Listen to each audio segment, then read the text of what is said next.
감시가 소홀한 선 지역에서 자치단체가 기간제 근로자들을 상대로 형평성에 어긋나는 노동계약을 체결했다는 이야기 어제 보도해드렸습니다.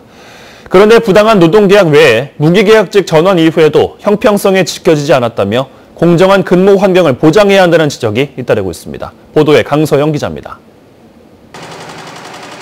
지난해 정부의 공공기관 비정규직 정규직화 지침에 따라 기존의 기간제 섬소각장 미화원들이 모두 무기계약직으로 새로 채용됐습니다.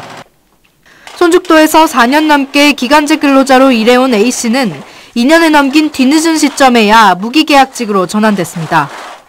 그런데 A씨는 A씨의 급여가 같은 시기에 입사해 같은 일을 하고 있던 C씨보다 100만 원이나 적다는 사실을 알게 됩니다.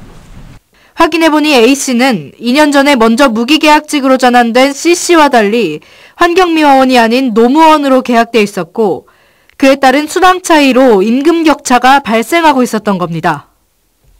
이 같은 문제는 손죽도뿐만 아니라 여수시의 여러 섬에서 발생하고 있었습니다. 취재 결과 손죽도와 거문도, 금오도, 연도의 총 6명의 미화원들이 환경미화원이 아닌 노무원으로 계약한 것으로 드러났습니다. A씨는 무기계약직 전환 당시 시에서 특별한 설명이 없었기 때문에 당연히 C씨와 처우가 같을 것으로 예상했다며 황당하다는 입장입니다. 급여 체계가 이렇게 따로따로인지 몰랐죠. 설명을 안 해주셨어요? 그런 게 전혀. 기존에 있던 직원도 환경미화원으로 먼저 대우를 받고 급여를 받으니까 우리도 그렇게 똑같은 일을 하니까 똑같은 걸로 당연히 생각하겠죠.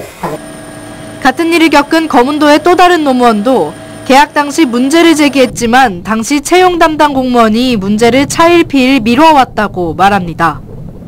아니 왜 우리는 환경미화원으로 지금까지 일을 했는데 노무원이라고 하니까는 정식으로 발령될 때 원하는 직종으로 바꿔준다고 했는데 거기 안 된 거죠. 부당한 노동계약을 겪은 섬의 환경미화원들은 섬의 미래를 위해서라도 공정한 근무 환경을 만들어달라고 호소했습니다.